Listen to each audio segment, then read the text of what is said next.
Jizzax viloyati Baxmal tumani Baxmal mahallasida yashovchi 24 yoshli yigit o'zi yashash xonadonining molxonasidan o'lik holatda topildi. O'sha kungi holatni marhumning oila a'zolari shunday eslaydi. Kechqurun choyni ichdik, choyni ichgandan keyin telefon bo'ldi. Telefon bo'lgandan keyin tashqariga chiqdi.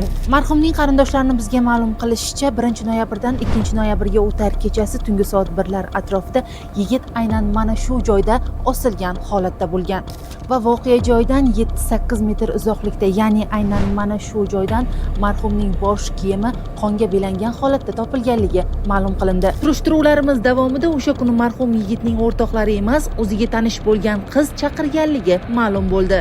Keyin so'rab surishtirsak, qiz chaqirgan. Shu ko'pkari qaychi soat 3dan tindirmagan telefonda. Shu ketgan, shu telefon orqali ketgan. Marhumning oilasini bizga aytishicha, ularning farzandi o'zini osmagan. Aksincha, o'g'lini telefon orqali chaqirganligi aytilayotgan qizning yaqinlari tomonidan o'ldirilgan degan fikrni bildirishmoqda. Narvonga suykalib, shunday ilinib turgan ekan, oyog'i yerga tegmas bo'lib. Mana shunday turibdi oyog'i. Oyoqda krossovka, stripka, bitta fidolka. Narvonga suyanib turibdi, mana shunday suyanib turibdi. Uzib oldi, ipdan orqadan tushirib oldi. Kichkina ukasi, dadasi uchalamiz so'g'i uyga ko'tarib keldik uyga. Nima qilishini bilmaysan.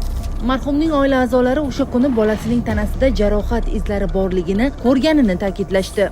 O'zini o'zi qilmagan u. Uyga kirgizganimizdan keyin burni qonash boshladi, to'xtamadi qon. Jarohatlari bor edi, peshonasida, labi yirtilgan edi. Uyga kirgizib, qo'lining quloq orqasi yirtilgan qon. Ma'lum bo'lishicha, noxush voqea sodir bo'lgan kun yigit yolg'iz bo'lmagan. Ertalab qizim, akam menga bir video tashlabdi dedi. Qora dedi, video tashlagan dedi. Keyin bular tekshirsa, begona bola tashlagan.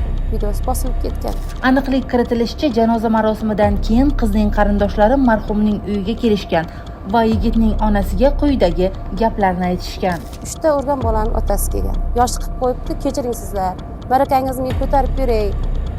Kechirim so'rab kelgan. Biz holatga aniqlik kiritish maqsadida telefonda chaqirdi deya aytilayotgan qizning uyiga bordik. Ammo xonadon egasi bizga intervyu berishni istamay, hatto haqorat qilishgacha bordi. Lekin qizning onasi bolalari xato qilganini va ularning kelgusidagi hayoti uchun ushbu lavhani efirga bermasligimizni so'rashdi. Bizda esa yuqoridagi gaplarni isbotlovchi ma'lumotlar bor. Holatga Jizzax viloyat prokuraturasi axborot xizmati rahbari rasmiy izoh berdi. Mazkur holat yuzasidan Baxmal tuman prokuraturasi tomonidan tergovga qadar tekshiruv harakatlari olib borilib, O'zbekiston Respublikasi Jinoyat kodeksining 103-moddasi 1-qismi bilan jinoyat ishi qo'zg'atilgan.